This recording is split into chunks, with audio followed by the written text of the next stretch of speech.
Welcome to another CupoJoe. I'm your host, Joe Tumalo, CEO of Major and Plan Giving Development. And today I have a really nice guy, Randy Nyce from Everence Financial. Welcome, Randy. Thank you, Joe. I also have my CupoJoe with me. I came prepared. Mine even has my name on my cup. Awesome. You're not bragging or anything, but no. Good for you.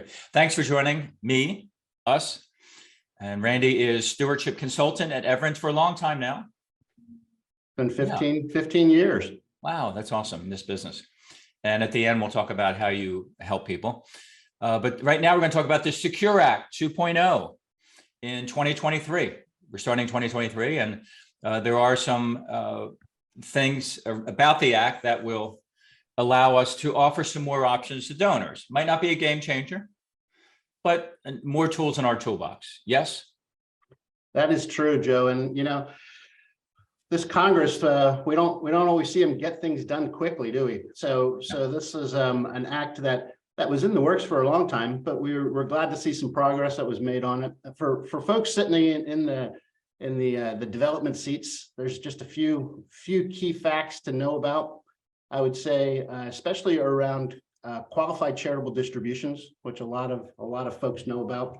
The Secure Act really makes some nice little tune-ups for that we've been waiting for.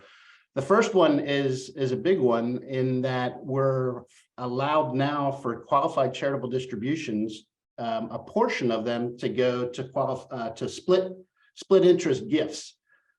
We call them at Everence, we've been calling them gifts that give back. So those are our gifts that go to things like charitable gift annuities or charitable remainder trusts. So those are the gifts that give back. They're dollars that donors can give, that they still may need some dollars from income now. So gifts that are eventually going to go to the charity, but are giving them dollars into their pockets now. So gift annuities are a great tool to do that. Awesome. Anything else that's real practical, tactical for?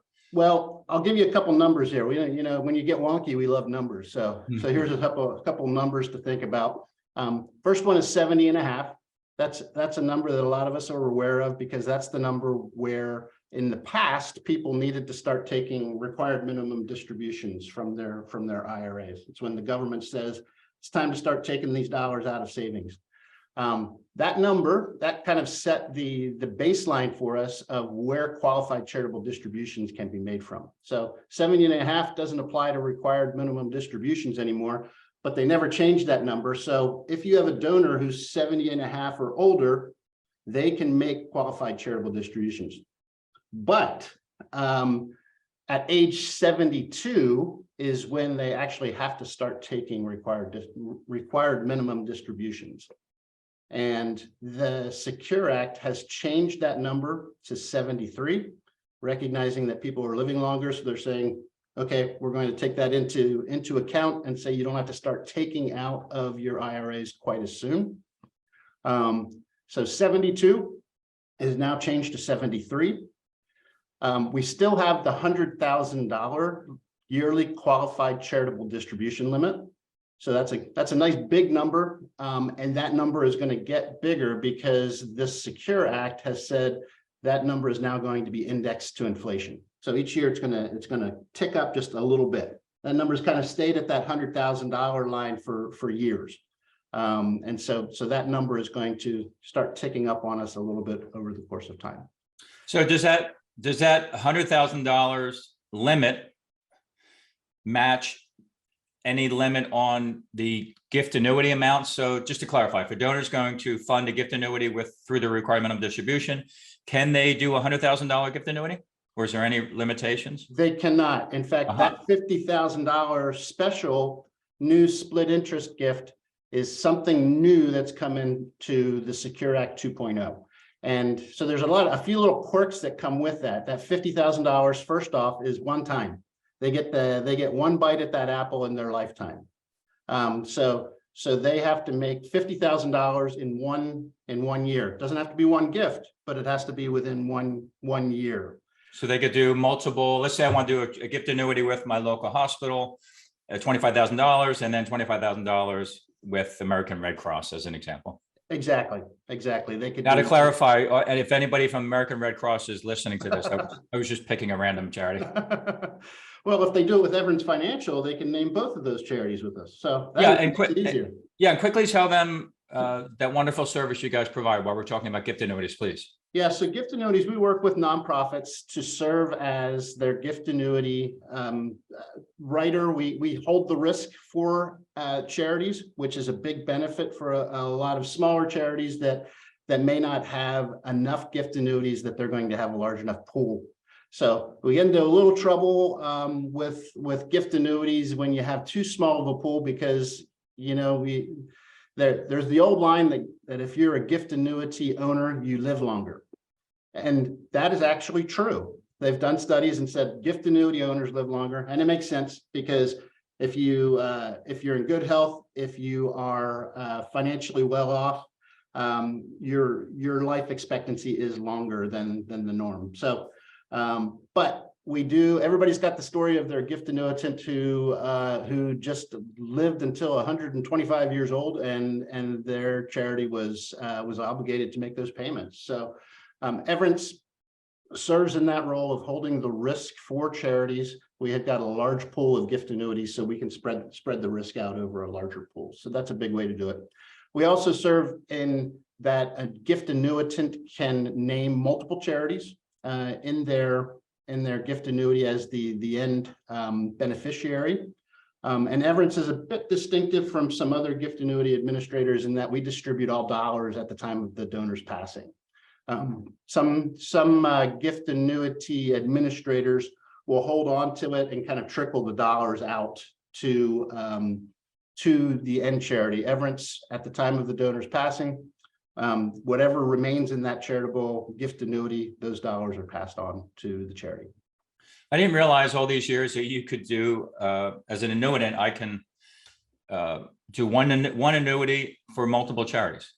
That's right. I did not know that. That's cool. Yep. As we work with nonprofits, some nonprofits would like to have that be an irrevocable designation that's applied to that, which makes sense. You worked hard to get that gift annuity, but other donors say, hey, it's our obligation as the nonprofit to keep in good relationship with our annuitant, and they're gonna keep us in that annuity when we're doing that. Great stuff. Anything else, Randy, that any tactical, practical takeaways for our audience? Well, I would say for nonprofits, a couple things I would think about is if you already have gift annuitants, what I would say is circle back to those folks. This is a lot of folks who are gift annuitants. If they've written a gift annuity, they are more likely to write another gift annuity. I call them serial gift annuitants. I have some folks that just show up every year to put in a new gift annuity. Rather than laddering CDs, they're laddering gift annuities. What's the most, do you know what the most is that one person has?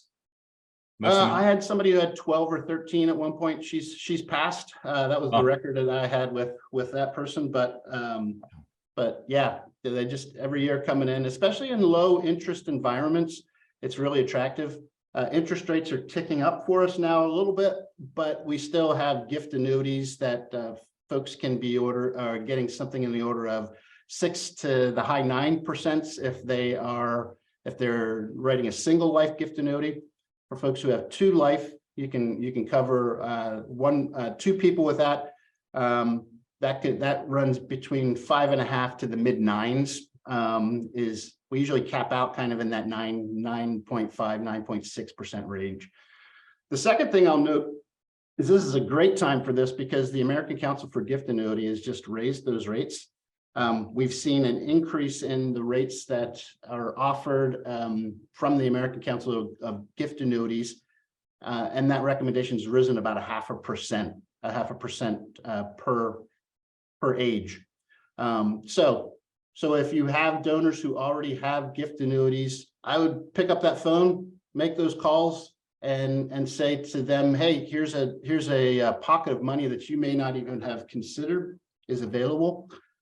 Folks are thinking of giving out of their checking and savings accounts, but oftentimes they don't think about giving out of that larger wealth.